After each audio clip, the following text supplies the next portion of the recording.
Je vous explique un petit peu la genèse du projet. Donc, nous avons quelques malgaches dans l'église, et dont une sœur qui s'appelle Ando, et elle a vécu un petit peu dans le sud du pays. Sa famille était dans le sud du pays. Le sud de Madagascar, c'est très sec. Ils vivent des étapes de sécheresse terribles, et c'est parfois la famine, hein, parfois un peu plus, parfois la famine. Donc c'est un fait un peu ça. Et donc il y a une misère telle. Ando a toujours eu à cœur de venir en aide à bien ses ancêtres, en quelque sorte, hein, son village là-bas. D'autant qu'elle a connu l'Évangile avec son père. Son père a implanté 3 églises à Madagascar. Elle a grandi au milieu des chrétiens. Elle a enseigné les femmes alors qu'elle était une ado. Donc elle était vraiment très impliquée. Et elle s'est dit, mais il faudrait que l'Évangile arrive là-bas, quoi, qu'on fasse quelque chose pour aider. Et donc, ça fait 2 ans, donc on y réfléchit. Sa maman a encore 2 petites maisons, 2 cases en tôle, et c'était idéal pour commencer un projet d'une école, pour leur donner une éducation, parce que ils savent pas lire, hein, pour la plupart, hein, et puis donner un repas par jour, hein, à ces enfants qui ne mangent pas tous les jours. Donc, parce que comment ouvrir les oreilles si l'estomac est vide? Et donc, on a commencé à réfléchir à un système de parrainage. Et Ando connaissait 2 sœurs qui se sont converties donc avec elle dans une des églises de son père. Donc elle a grandi avec elle les connaît vraiment bien, elle a confiance en elle, et elles ont enseigné. L'une est enseignante dans une école d'État, et l'autre a enseigné pendant une période de sa vie. Elle a fait des études voilà, pour apprendre bien comme il faut le français. Et donc nous avions en fait une équipe pour commencer quelque chose. Et donc, nous avons fait un voyage missionnaire, nous en revenons là, nous sommes revenus cette semaine, donc avec 3 personnes de l'église, donc moi-même, Jean, Mathieu, 4 Ando, et ses enfants. Et donc, on va vous faire un petit peu le récap de tout ça. Donc, projet Madagapé, on l'a appelé, à Madagascar,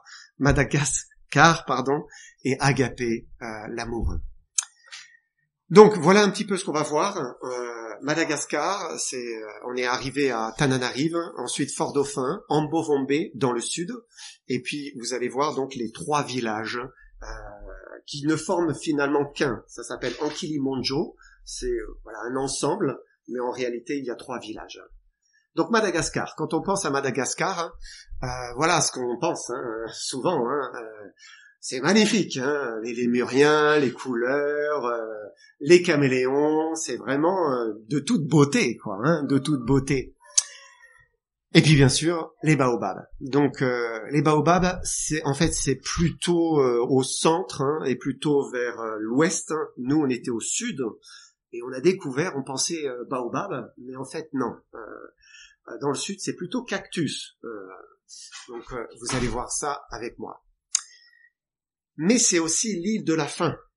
Et premier choc, quand on est arrivé à Tananarive, donc on avait la grâce d'avoir un chrétien avec une maison, donc c'est un missionnaire qui met la maison à disposition de missionnaires de passage à Tananarive, et c'était super, quoi, d'avoir un chrétien qui nous attend à l'aéroport, et puis de pouvoir monter avec lui. Et quand on arrive donc... la première chose qui me choque en arrivant, c'est ça, en fait. C'est que ces femmes, voire parfois un enfant aussi, ont des masses et cassent les cailloux. Ils cassent les grosses pierres pour en faire des graviers en vue de faire la route. Vous voyez, c'est son job toute la journée pour gagner pas grand-chose, hein, quelques centimes. Donc, ils ne font que ça. Je suis choqué, quoi, quand j'arrive. Ensuite, on voit, beaucoup de gens faire des petits jobs. Donc là, ils transportent de l'eau. Voilà, on a l'impression qu'on fait un retour en arrière. Ils sont pieds nus. Chacun essaie de se débrouiller à faire des petits boulots pour essayer de gagner sa vie. Là, vous avez un primeur à gauche, une boucherie à droite. Donc là aussi, on n'est pas habitué à voir ça, hein, les mouches, voilà, l'hygiène, c'est pas ça. Je sais pas d'ailleurs comment les chiens ne mangent pas les saucisses parce qu'ils sont avec les côtes visibles. Ça c'est feu vert. si vous avez besoin, vous arrêtez, hop, on change de pneu, enfin on essaye. C'est assez étonnant. Ça c'est la laverie. Donc j'ai pas vu de machine à laver. Hein. On lave à la main, on fait sécher sur l'herbe. Et beaucoup de femmes, eh bien, travaillent comme cela en fait. Elles lavent le linge de personnes qui ont un petit peu plus les moyens, qui veulent pas le faire eux-mêmes. Et puis ce qui est choquant aussi, c'est bien sûr la monnaie. Hein, donc là, vous avez une banque, on voulait faire du change. Regardez la pile de billets qu'il y a en bas à droite là. Je suis allé à la banque, on a retiré 800 000 arrières. Et finalement, on a brassé 20 millions d'ariars sur tout notre séjour. Alors, vous vous retrouvez avec des piles de billets comme cela dans la poche. Là, c'est la résidence où nous étions. Donc, ce chrétien qui nous l'a prêté, vous voyez les barbelés. Forcément, la pauvreté, eh bien, ça engendre aussi des vols et beaucoup de problèmes. Donc, on était dans une résidence très sécurisée. Donc, il y a la rue où vous avez vu ces femmes cassant les cailloux. Eh bien, il y a un grand portail. Donc, il y a un gardien qui ouvre le grand portail. On monte, on passe plusieurs maisons. Une deuxième grande grille. Enfin, cette troisième grande grille avec 2 gardiens jour et nuit.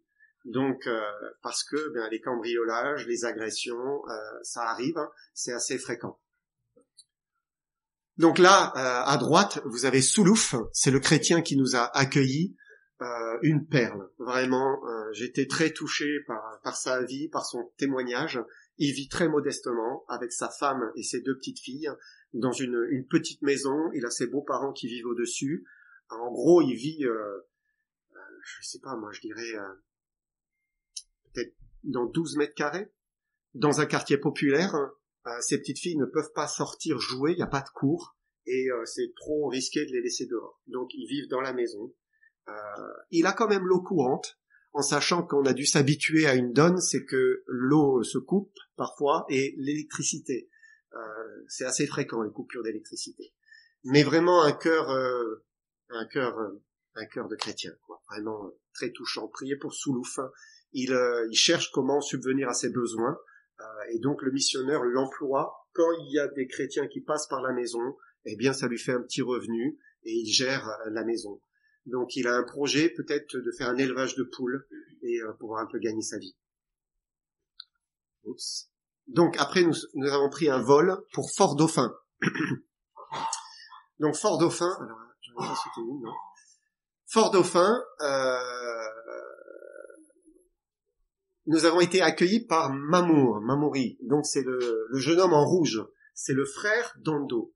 Donc c'est un frère aussi exceptionnel qui a été pour nous l'élément essentiel pour faire ce voyage, parce que c'est lui qui nous a facilité la vie pour tout.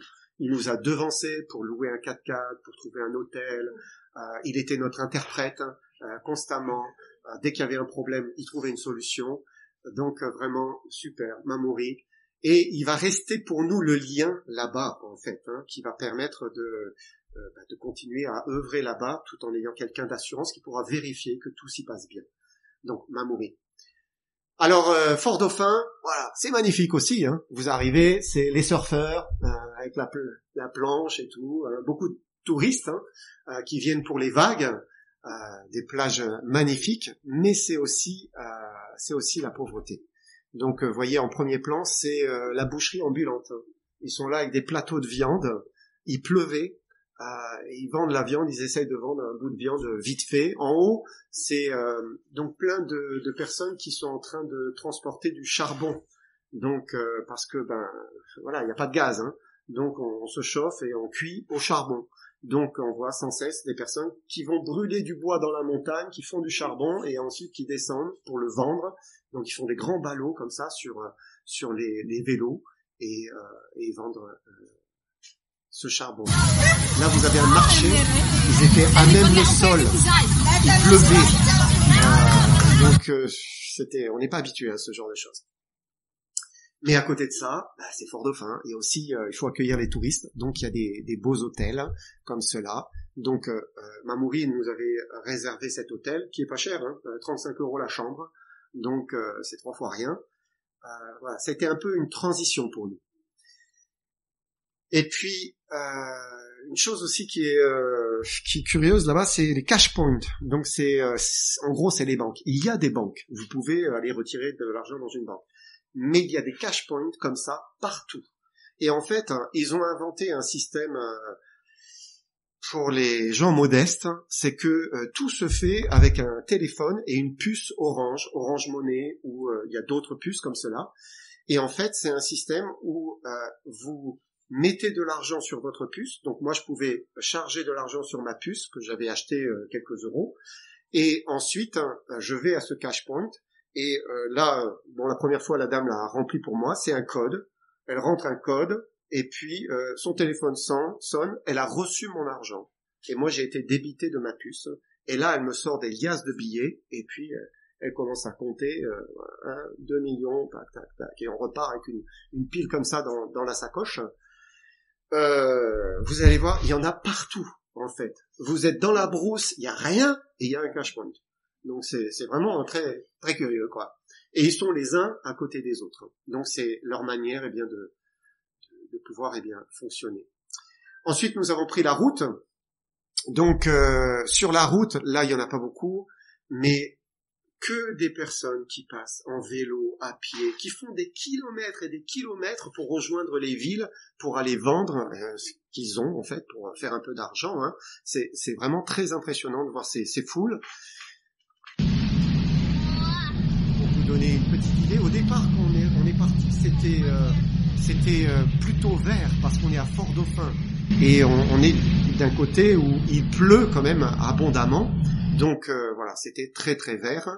Donc vous avez ici la carte, vous voyez que le côté est eh bien est très verdoyant avec la montagne, et Tananarive est à peu près au centre, au milieu, et Fort-Dauphin c'est tout en bas à droite.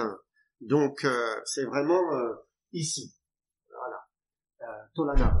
Et donc nous sommes partis comme ça vers Ambovombe ici.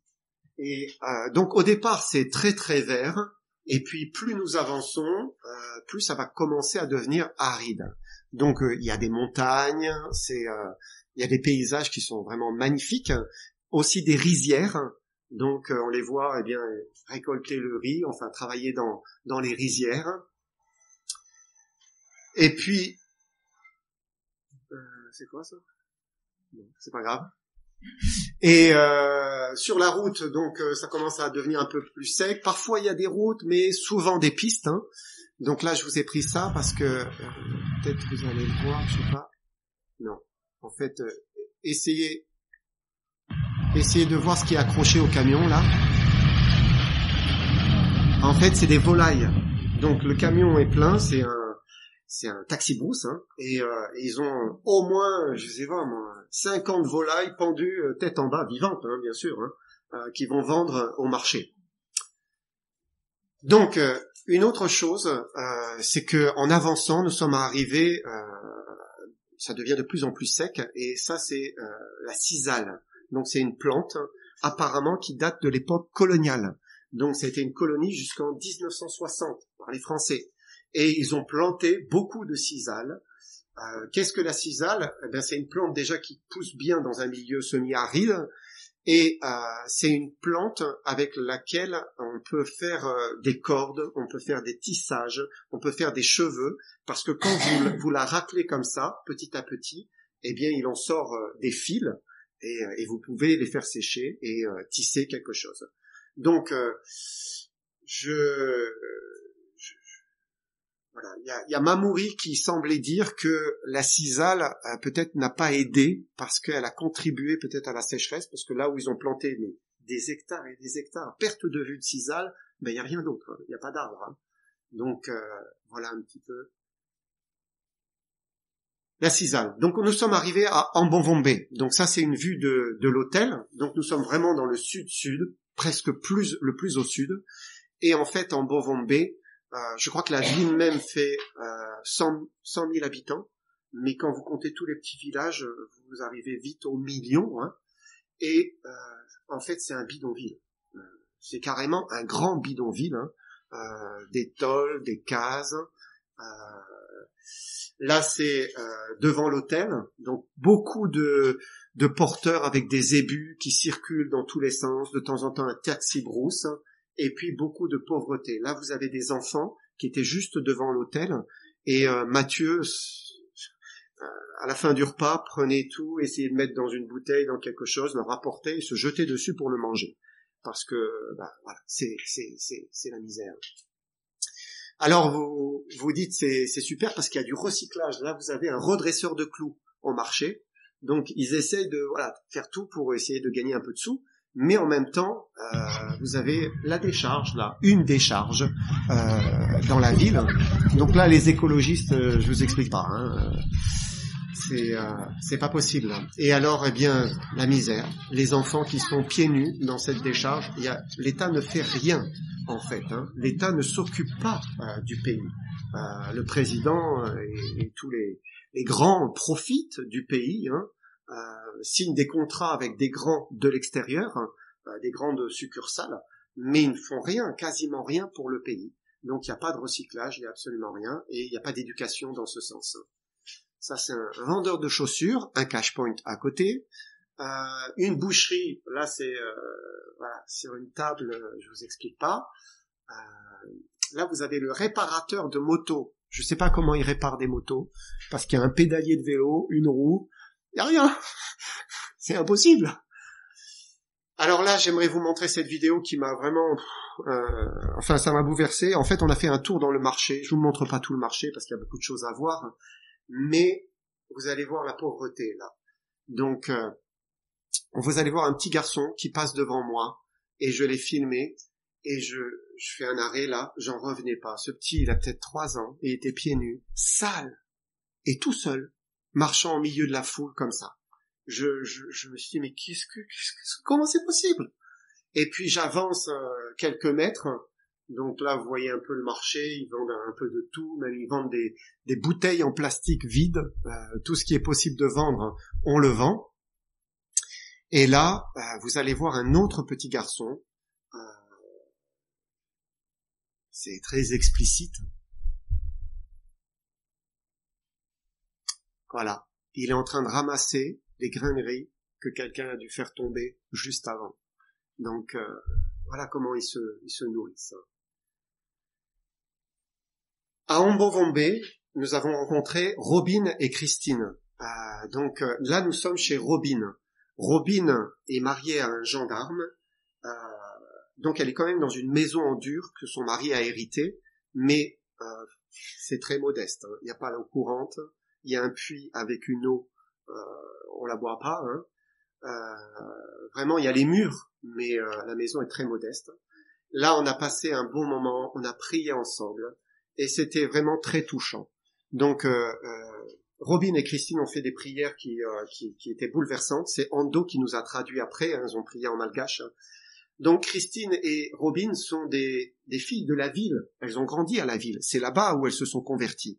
Et en fait, Christine est revenue en vacances dans un village où elle avait ses origines. C'est là elle a rencontré son mari. Et puis finalement, elle s'est mariée, elle est restée là. Et elle est là depuis quelques années.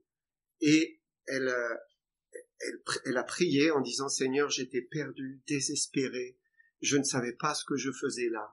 Et maintenant, je sais pourquoi je suis là. Et je suis reconnaissante. En fait, elle était vraiment dans sa case, toute seule. Son mari partait pour essayer de gagner sa vie et ramener de l'argent pour ses enfants. Elle a 5 enfants. Et elle était toute seule dans sa case, là. Avoir peu de contact finalement à l'extérieur et à se dire mais qu'est-ce que je fais là alors elle a réussi à trouver un petit travail pour enseigner dans une école, mais l'État ne paye pas toujours, de temps en temps, les enfants viennent de temps en temps, donc voilà, c'est pas vraiment une école quoi, et là en fait elle a exprimé sa reconnaissance à Dieu en disant Seigneur, merci pour ce que tu fais. C'est un miracle pour elle, c'est un miracle. On lui a ramené une lampe avec un panneau solaire. Elle était reconnaissante. Elle dit, je vais pouvoir avoir de la lumière la nuit. Parce qu'elle n'a pas de lumière, bien sûr. Voilà. Là, la nuit tombe à 5h30, 17h30, c'est l'hiver. Donc voilà, il faut attendre le lendemain matin, 6 heures du matin, et c'est la nuit noire. Robin, elle, c'est un peu pareil. Elle est dans la ville, elle est à Ambovombe, et donc elle est revenue et elle a rencontré son mari, elle s'est mariée, mais de la même manière, elle se retrouve là dans sa maison. Son mari part souvent à la campagne pour son travail, et elle se demande mais qu'est-ce qu'elle fait là. Elle a fait des études, elle a fait 3 ans à l'université pour apprendre le français, et elle se dit mais ça sert à rien en fait. Vraiment, elle s'interrogeait. Et là, elle a dit mais ça y est, je comprends, parce que toutes les deux vont pouvoir travailler justement dans cette école. Donc voilà, parfois, vous savez, vous êtes dans une situation, vous savez pas pourquoi Dieu vous met là. Ça semble durer, mais si vous êtes dans le plan de Dieu, si vous faites ce que Dieu veut, il y a un sens à tout ça. Et finalement, eh bien, Dieu accomplit sa parole. Donc là, nous sommes dans le 4-4. Alors là, on était 3, 4, 5, 6, 7, 8, 9, 10, 11. Donc, il y en avait forcément à l'arrière. Vous avez Jean, Mamouri et Matthieu. Nous savons du reste que toute chose concourt au bien de ceux qui aiment Dieu, de ceux qui sont appelés selon son dessein. Voilà, ayons confiance dans ce que Dieu fait pour nous. Donc sur la route, on est passé par un petit village qui s'appelle Ambundru. Là, on est vraiment dans la campagne. Et nous avons rencontré l'oncle Dando. Donc là, c'est les coutumes de là-bas. Il faut s'arrêter, il faut rentrer, il faut passer du temps. Matthieu et Jean, donc à ma gauche, et un cadeau. Voilà, on nous donne des dindes, on nous donne des oiseaux. Il y a toujours un cadeau, quoi. Et finalement, on a accumulé, on est reparti avec 6 oiseaux sur le retour. Donc, parce que de cadeau en cadeau, forcément, je n'étais pas habitué à ce qu'on m'offre ça. Et puis donc dans Bondrou, on est parti donc vers Ankilimonjo, et là c'est sec, c'est des pistes, que des pistes de sable, parfois beaucoup. Heureusement qu'il y a un 4x4, sinon c'est pas possible. Il y a que les charrettes et les ébus et les 4x4 qui peuvent vraiment passer. Beaucoup de cactus. Vous voyez quand même du vert, mais en fait il a pas plu pendant des mois et des mois. Et là, il venait de pleuvoir pendant plusieurs jours, 3 jours. Ce qui fait que ils ont profité de cette pluie pour pouvoir aller au champ et essayer de prendre soin des quelques plants qu'ils avaient plantés. Donc là, parfois vous arrivez dans des pistes où c'était vraiment très étroit, des cactus avec des grandes épines, grandes comme mon doigt là. Et je rends grâce à Dieu parce qu'on avait un chauffeur qui était super. Je frémissais, moi qui suis soigneux. Le 4x4 était neuf. Il est passé dans des pistes, mais j'entendais les cactus qui sur les... Moi j'étais blême. Je me suis dit, oh le pauvre, c'est un employé, comment il va faire quand il va rendre son 4x4 Mais il était vraiment super. Et donc nous sommes arrivés au premier village. Premier village, donc on avait 1h15 de retard. Moi j'étais pas bien, mais bon, ça va quoi, tout va bien. Il nous attendait. Donc là, vous avez la maison en tôle verte. C'est en fait l'école. Donc ça, c'est l'une des maisons de la maman d'Ando. Donc il pleuvinait un peu. Donc ils nous attendaient tous devant cette maison et puis devant l'autre maison là qui était à ma droite quand j'ai pris la première photo. Où là, cette maison rouge en tôle. Donc ils étaient tous là, patientés, et ils nous ont fait une fête en arrivant. Donc là, pour vous situer un peu dans le village, vous avez la maison à droite qui servira de maison pour Christine. Vous avez, vous voyez, un tube au milieu. En fait, ils ont essayé de récupérer de la pluie pour le bassin. Ils ont une sorte de citerne. Et puis la maison à gauche, qui est quand même assez grande, qui va servir d'école. Quand nous sommes arrivés au village, on a visité les maisons. Et puis, première chose, il fallait rencontrer les anciens. Donc, on peut pas faire quelque chose si on n'a pas l'approbation des anciens. Donc, ça fait longtemps que Mamouri est allé pour expliquer le projet, pour avoir leur approbation. Ils ont donné leur approbation, mais maintenant, il fallait parler directement avec eux. Donc, on s'est réunis avec eux. Ça, c'est ce qui va servir d'école. Et Mamouri traduisait. Ils ont pu, poser leurs questions, j'ai pu expliquer le projet, comment nous allions faire. Donc, pour vous résumer un petit peu, on a décidé de commencer avec, au départ, on visait de prendre les enfants de 6 à 7 ans. Donc, on était autour d'une 40aine d'enfants. Vous verrez que les lignes ont bougé. J'ai pas pu faire autrement que laisser les lignes bouger. Néanmoins, on est resté assez cadré sur pas plus de 40 enfants. Parce que, bien sûr, ils ont beaucoup plus d'enfants. Et ils aimeraient bien que tous reçoivent une éducation et que tous reçoivent à manger. Et donc, on leur a dit non, c'est pas possible. On doit faire les choses dans l'ordre. Notre but, si Dieu le veut, c'est bien sûr d'augmenter. Plus il y aura de parrainage, plus on pourra prendre en charge d'enfants, mais on va commencer comme cela et on ne changera pas. Donc ça s'est bien passé. Mamouri m'a dit ils ont été souples parce que c'est quand même les autorités du village et tout ça, mais bon, on venait leur apporter une aide et ils ont accepté toutes nos conditions. Donc voilà un petit peu comment ça s'est passé.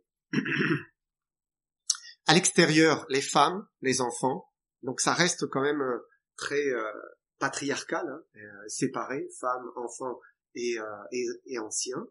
Vous verrez à chaque fois, les anciens sont d'un côté, les femmes et les enfants sont d'un autre. Et donc ils étaient tous à attendre patiemment. Ça a duré un bon moment, mais voilà, vous allez voir tous ces enfants, il y en a beaucoup.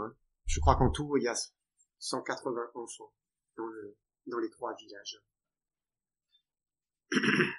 Avec des belles dents, pas de caries, souriants.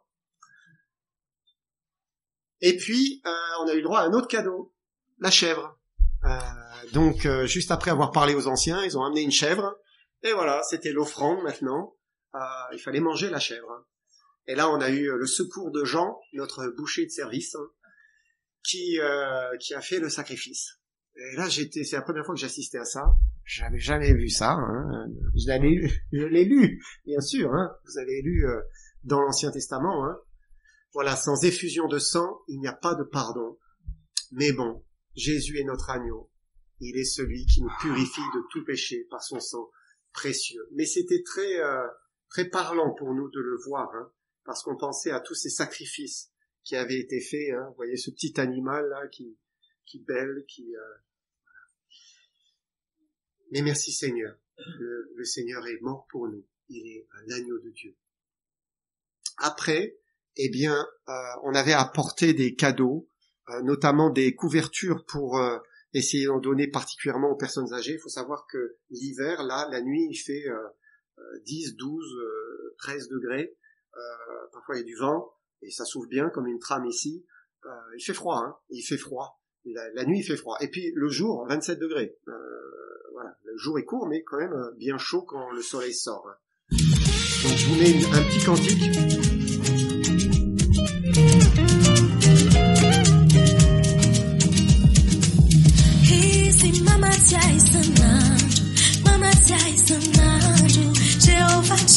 Et on leur a distribué des bonbons. Donc on s'est dit, c'est pas pour une fois, ils auront un bonbon, ils auront des caries. Donc ils étaient très contents, évidemment.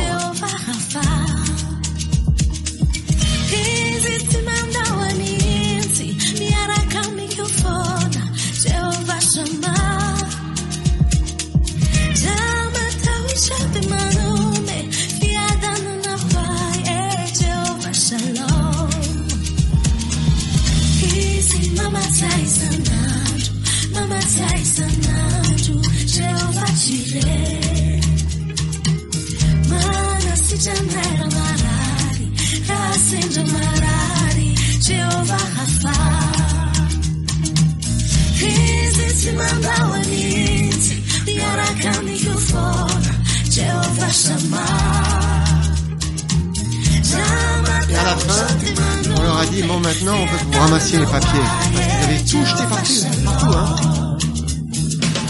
On ne les habitue pas à ramasser. Donc les uns et les autres ont commencé à les ramasser leurs papiers et à les ramener. Donc voilà, c'est les prémices d'une bonne pratique.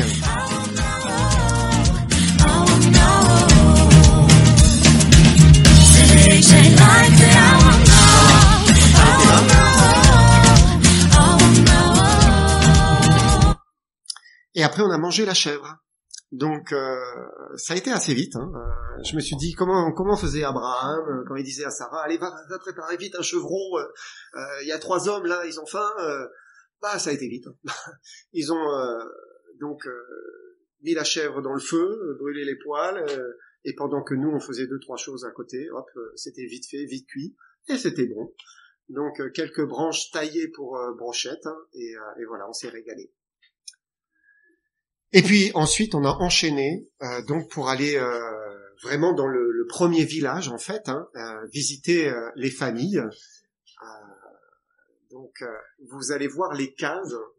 Donc c'est inégal. Hein. Certains ont des cases assez modestes, même très chiches, on va dire.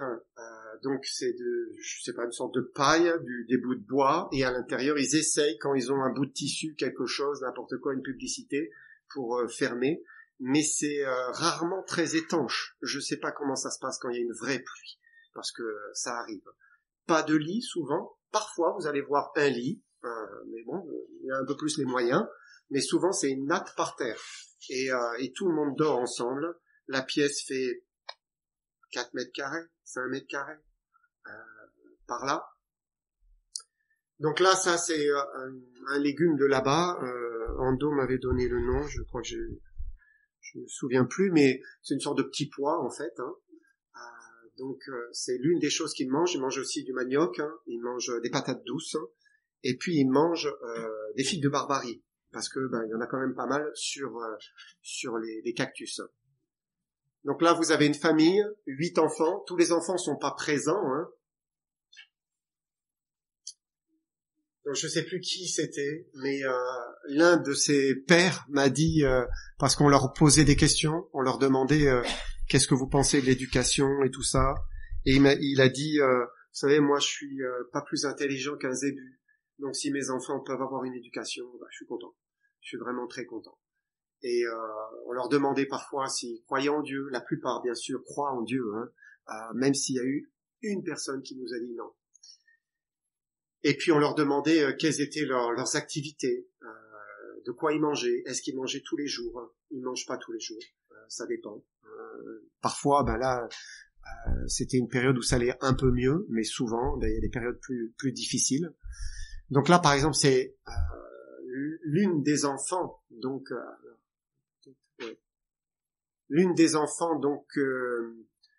on va prendre en charge, hein, parmi la petite quarantaine que l'on prendra en charge.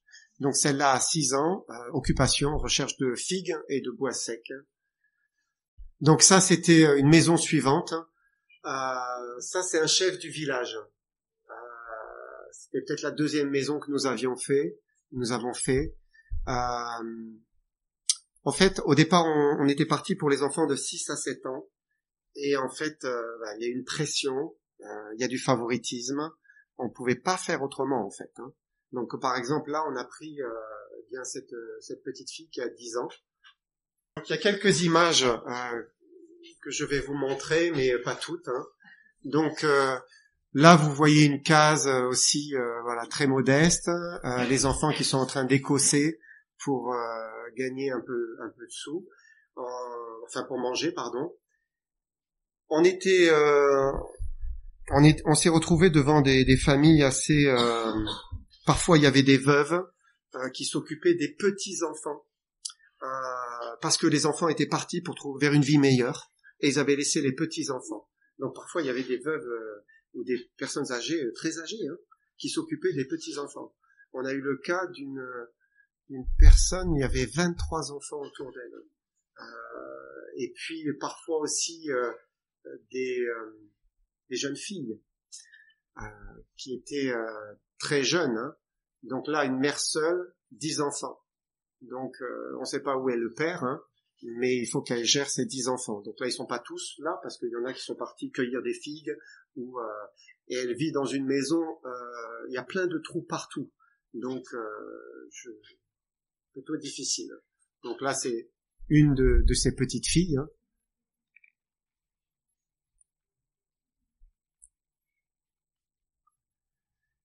Donc, on a fait le premier village, et puis c'était la fête nationale. le 26 juin, il me semble.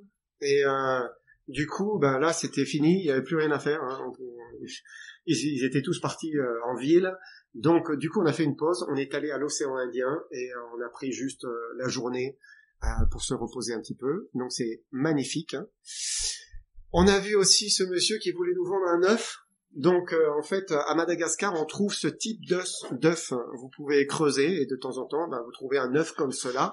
Donc, c'est une sorte d'autruche dont il n'y a plus d'existence. Hein. On retrouve des restes. Hein. Mais bon, c'est assez impressionnant. Hein.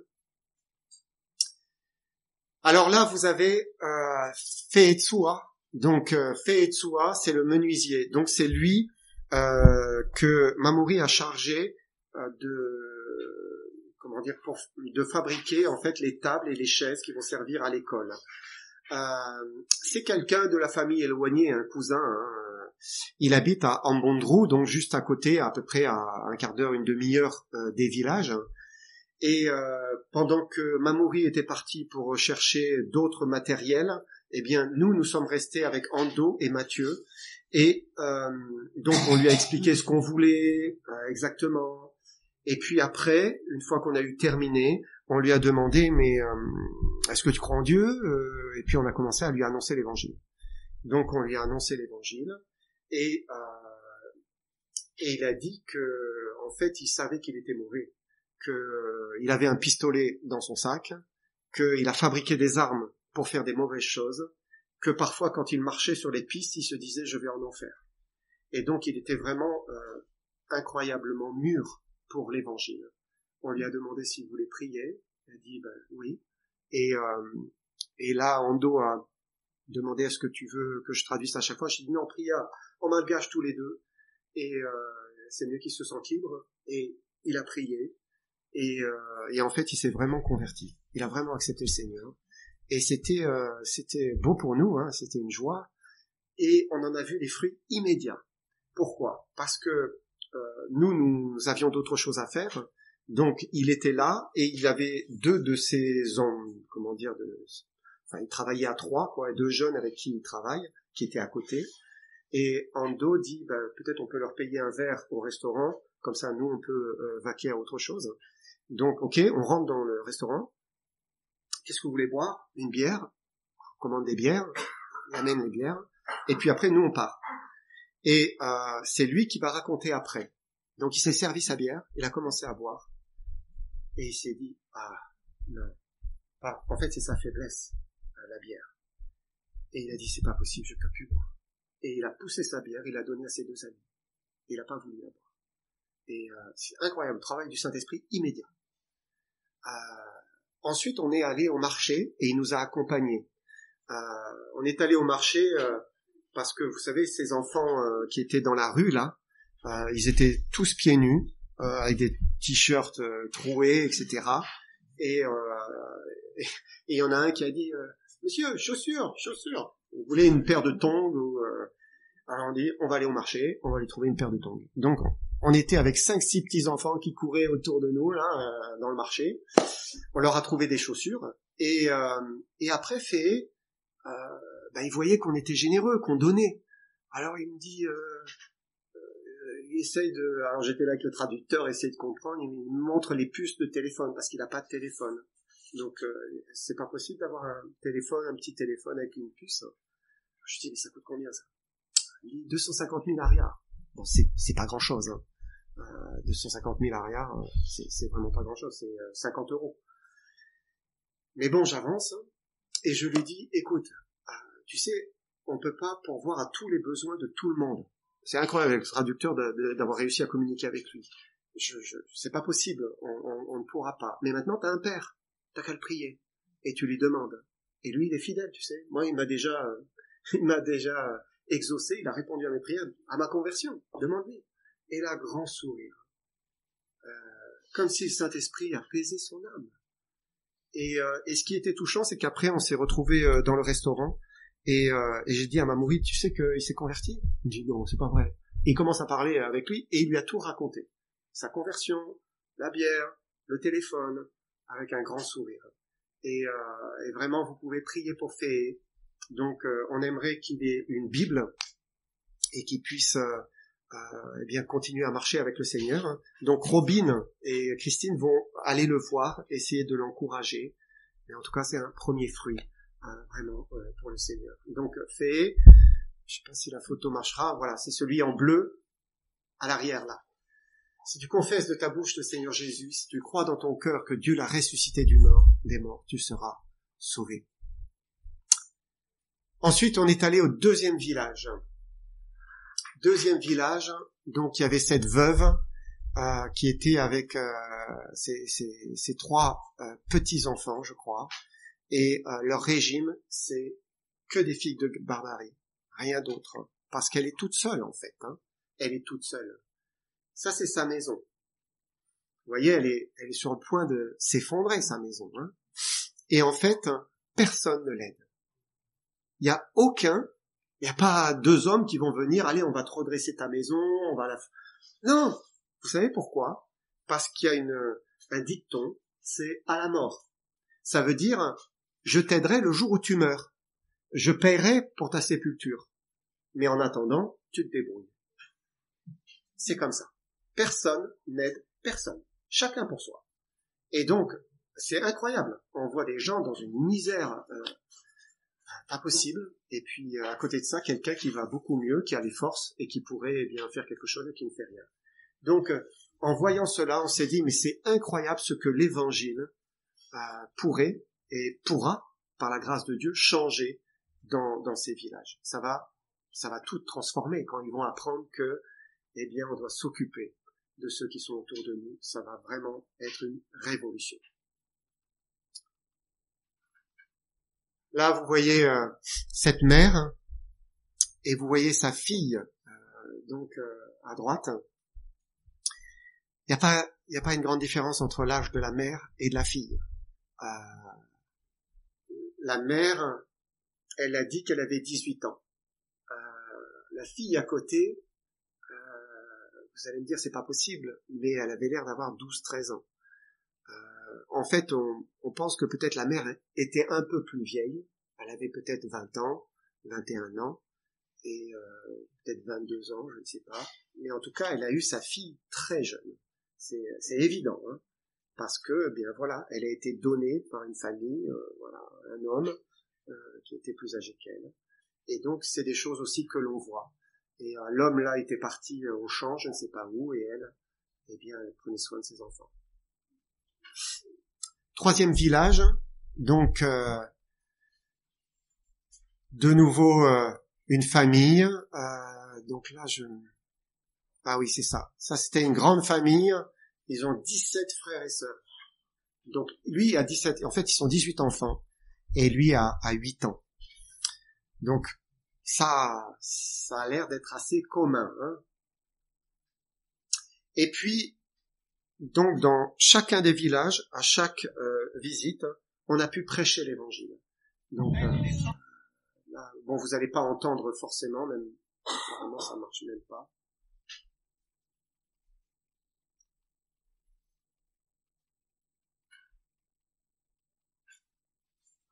Bon, tu veux nous relancer ça, c'est possible? Donc, merci. Donc on a pu prêcher, vous voyez là les anciens et les hommes, et là où la personne est en train de filmer, en fait il y a toutes les femmes et tous les enfants. Donc au premier village, il y avait plusieurs des autres villages qui étaient là aussi, donc ils étaient bien, 50, 60, hein, et on a pu prêcher vraiment l'évangile. Hein. Ça a été très bien accueilli, c'était vraiment, c'était très ouvert.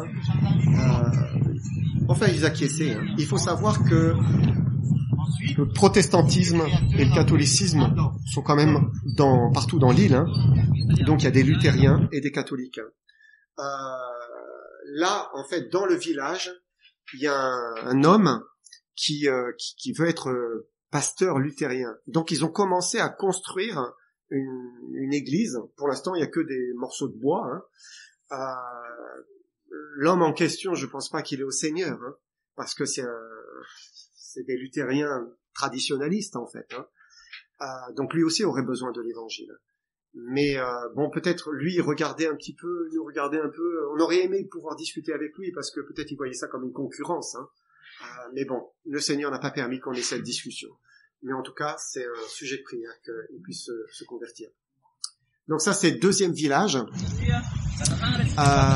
Il y avait pareil, il y avait peut-être 30, 40, 50 personnes, très attentifs. Ils ont posé des questions pertinentes. C'était très bien, on était très contents. À chaque fois, l'évangile était bien reçu. Ils étaient vraiment attentifs, femmes, enfants et hommes. Ça, c'est le troisième village. Alors, troisième village, vous sentez qu'il y a un peu plus d'argent là.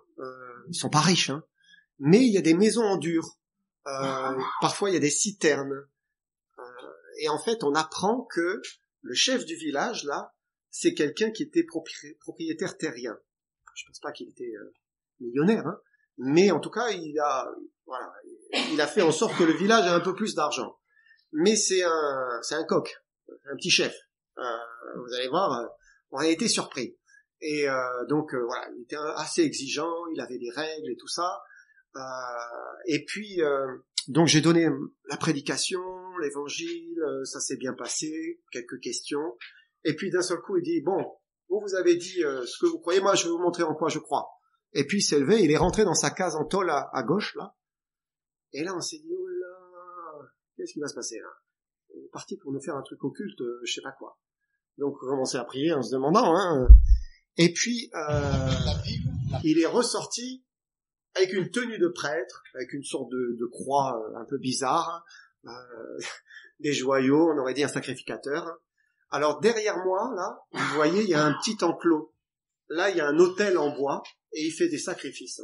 Donc vraiment, il fait des choses. Hein. Et donc, au départ, bon, je suis pas très au fait de ces choses. Hein. J'en rencontre pas souvent des prêtres comme ça. Donc, je me suis dit, Seigneur, là, qu'est-ce qui se passe? Je pensais à Élie avec les prêtres de Baal, et je me suis dit, bon, Élie était plutôt tranquille. Il a dit, allez-y. Oh, je me suis dit, bon, ça va aller. Et donc, il commence à faire son petit discours, je crois pas en votre Dieu, nanana, bon, et puis, au fur et à mesure il avance, c'était quand même assez plat, timoré, il n'y avait rien d'occulte, en fait. Hein. Et c'était de l'esbrouf. À la fin, c'était plutôt marrant. Donc on l'a laissé faire son truc, voilà. Et puis une fois qu'il a eu terminé, bah c'était terminé, voilà.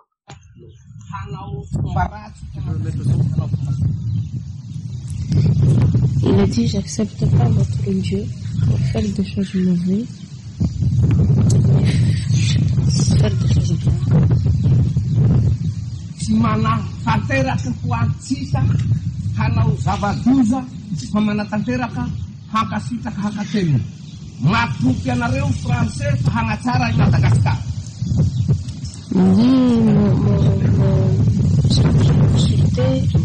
Il a dit que moi, je sais pas si c'est ce qu'il nous parle, mais moi je comprends que vous êtes ici pour faire le bien pour ce monde.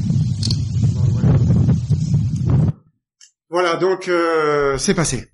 En tout cas, nous savons que nous devons prier pour ce village où ça va être plus dur. Ce qui était un peu amusant, c'est qu'après, les villageois sont venus voir Ando et Mamouri ont dit, bon, l'écoutez pas, vraiment, en fait, il y a personne qui le suit, quoi, dans son délire. Donc, il est tout seul dans son délire, là. Et puis, donc, entre-temps, je peux pas tout vous montrer, mais on a acheté toutes les fournitures pour les enfants, pour les écoles. On a acheté aussi tout le matériel parce qu'il y a la citerne, là, légèrement, on la voit à droite. On voudrait la couvrir et pouvoir mettre de l'eau dedans pour que les enfants aient de l'eau, en fait, dans le village. Et le dimanche, nous sommes revenus et nous avons fait un culte. Presque tous sont venus des villages. Et là, c'était vraiment bien. Là, c'est Ando qui m'a traduit. Et les gens étaient vraiment, ils avaient envie d'écouter. On voyait qu'ils étaient tous là. Même il y a une femme qui était distraite par une autre. Elle a dit non, laisse-moi, je veux écouter. Ils voulaient vraiment être là. On a un chef de ce village qui est venu nous voir après, qui a dit est-ce que moi je pourrais avoir une Bible? Donc on a dit on va vous donner une Bible. Et ils ont posé des questions aussi qui m'ont permis de rebondir. J'ai prêché sur le bon berger.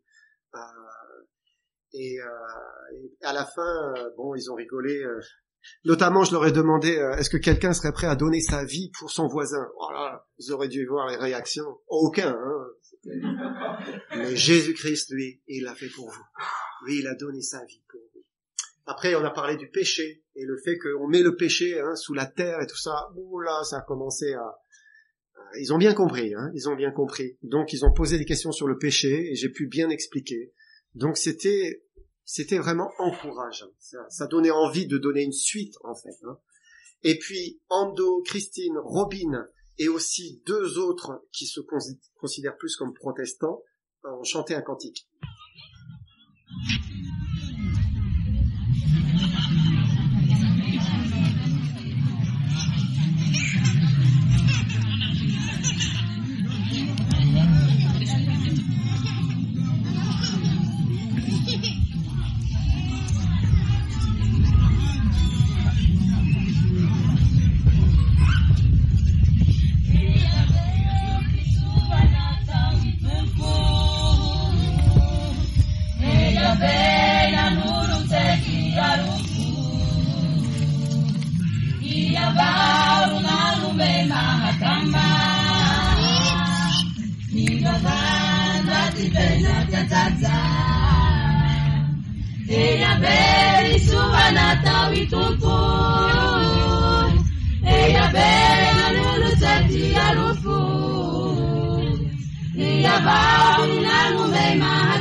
Voilà, c'était vraiment très touchant ce chant, on sentait la présence du Seigneur. Donc Mamouri était pas resté au culte, il a fait un dernier voyage parce que avec le 4x4 ils sont allés chercher des cailloux pour faire le béton, pour réparer la citerne et pour vous dire un peu qui aimerait bien vider avec les pieds nus ces cailloux, pour dire ils sont rudes, Donc j'étais impressionné, j'ai dit mais comment il fait pour pas se blesser. Donc voilà, j'avais mis une dernière pour dire merci pour votre attention. Juste, j'aimerais vous donner l'occasion de poser des questions si vous en avez. Oui? Est-ce que tu dis qu'il y a des protestants catholiques, oui. Mais est-ce qu'il y a aussi des traditions de l'ancêtre, de sorcellerie, je sais pas, Oui. Alors, j'ai pas pu tout vous montrer, parce que, vous voyez, on a pris un certain temps. Ils ont un endroit qui s'appelle Azumanga. Azumanga, en fait, ils ont taillé deux troncs d'arbres qui sont comme ça. Et c'est le lieu, en fait, où le sacrificateur vient et va faire un sacrifice au cas où il y a un péché qui a été commis. Donc, c'est intéressant, donc, en fonction du péché, vous avez l'animal correspondant. Si quelqu'un a fait quelque chose de grave, c'est un zébu. Voilà, il doit offrir un zébu pour pouvoir être pardonné, en fait. Ils n'ont pas un contact direct avec Dieu.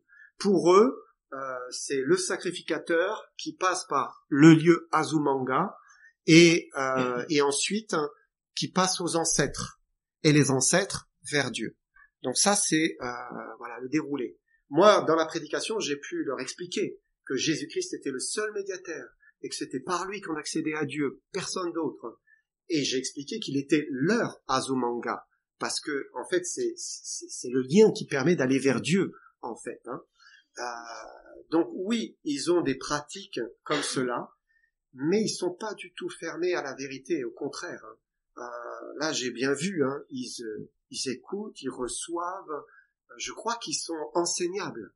Donc après bien sûr c'est pas tous. Certains des anciens vont être très accrochés, probablement. Troisième village, par exemple. Mais dans l'ensemble, ils sont quand même bien ouverts à l'évangile. Et j'ai plein d'espérance pour eux. Alors, je l'ai réveillé, la notion du péché. Pourquoi ? Parce que ils étaient plutôt à dire, bon, le péché, on n'en parle pas, quoi. Donc, il n'y a pas de péché. Et moi, je leur ai parlé du péché, et puis d'un seul coup, hop, ça a réveillé quelque chose. Voilà. Ils sont plutôt, parce que regardez, ils n'ont pas égard les uns aux autres. Ils commettent des péchés. Voilà, ils sont dans l'égoïsme, ils sont dans plein de choses comme ça. Mais en fait, ils ont besoin qu'on leur expose et qu'on leur dise, mais regardez ce que Dieu attend de vous. Et donc, voilà, il y a tout un travail à faire pour leur salut. Oui. Merci Seigneur.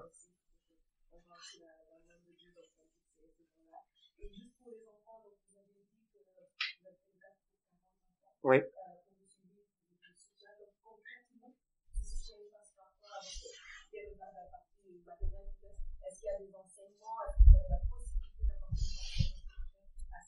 Oui. C'est le but.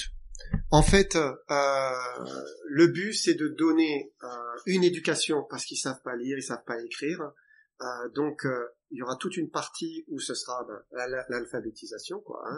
Et puis, le repas et aussi l'évangile.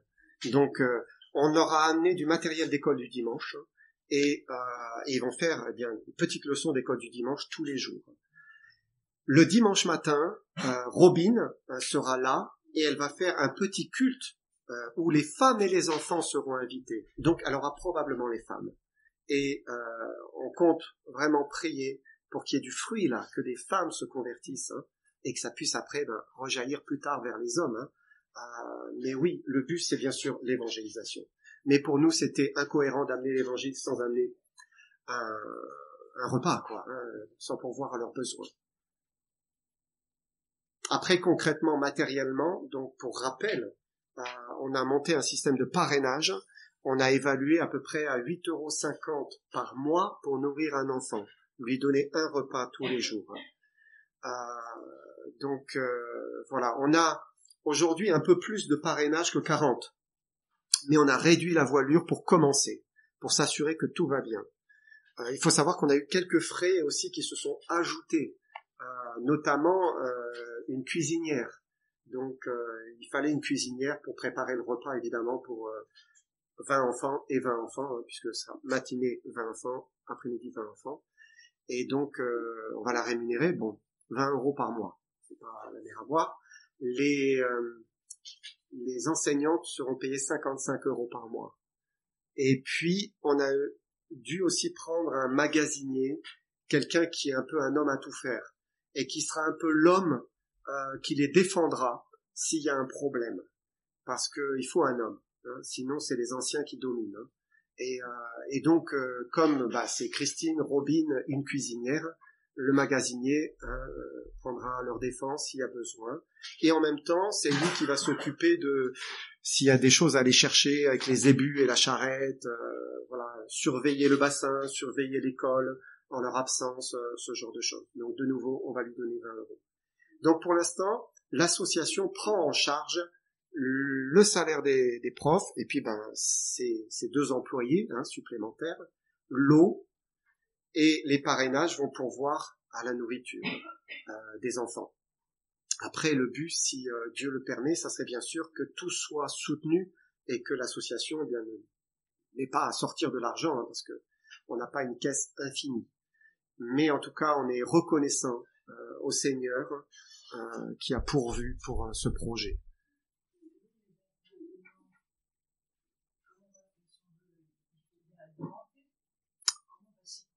Non, mais pour l'instant, l'association, l'école n'a pas commencé. Ils ont des vacances là-bas, comme en France. Donc, l'école va vraiment commencer en septembre. Pour l'instant, Robin et Christine vont s'occuper de préparer le programme en vue de commencer en septembre. Et pour l'instant, l'association pourvoit pour ce genre de choses. Et après, à la rentrée de septembre, on commencera les parrainages. Et là, eh bien, on pourra avancer. Et le but, c'est que peut-être on va laisser passer 2-3 mois et d'augmenter les enfants, de prendre davantage. Parce que autant qu'on puisse évangéliser et amener au salut, eh bien, on le fera, quoi, selon la volonté de Dieu.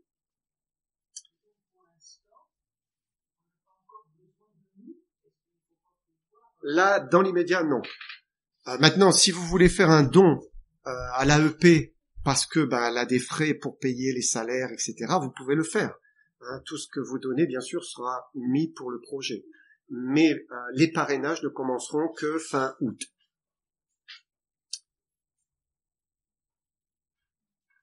Bien, oui. Ouais. Alors, disons qu'on est dans une tranche 6-10 ans, avec plus quand même de 6, 7, 8 ans. Et il y a quelques 10 ans qui sont là. Donc, au niveau lecture-écriture, ils ont tous le même niveau. Donc, certains vont avancer plus vite que d'autres. On fera probablement des groupes de niveau. Robin et Christine vont gérer cela. Mais voilà. Tu avais... Non? Ouais.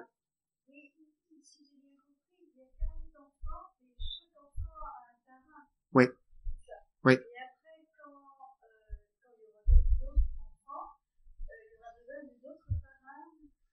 Alors, on a des parrains qui ont dit, moi, je voudrais entrer dans le projet, qui ont déjà dit, je voudrais soutenir 3 enfants. Donc, ce qu'on a fait, c'est que dans un premier temps, on va commencer, chacun aura un enfant. Ceux qui veulent en soutenir plus, je crois qu'on avait pas loin de 70 parrainages, ils seront les premiers à être enclenchés pour un deuxième enfant. Mais on va continuer à faire la promotion de la chose. Si d'autres veulent parrainer d'année en année, eh bien, ils pourront le faire. Et à ce moment-là, on augmentera le nombre d'enfants. Oui. Alors, vous avez vu qu'on a fait des photos de la famille et de l'enfant. Et donc, chaque parrain aura la photo de la famille, la photo de son enfant. Il aura le nom de l'enfant, son âge, ses occupations. Bon, c'est sommaire, mais au moins, il a quelque chose. Et il sait, c'est celui qui soutient. On va essayer de le faire à chaque fois. Donc, on aimerait pourvoir un téléphone à Christine. Elle a un vieux téléphone à clapper que Ando lui a donné. On aimerait lui donner un téléphone quand même qu'elle puisse faire des photos pour nous envoyer des comptes rendus. Et puis aussi qu'elle puisse bien prendre les photos des futurs enfants et nous l'envoyer. On a aussi des petites vidéos, parfois on lui dit merci. Donc on enverra ça à chaque parrain.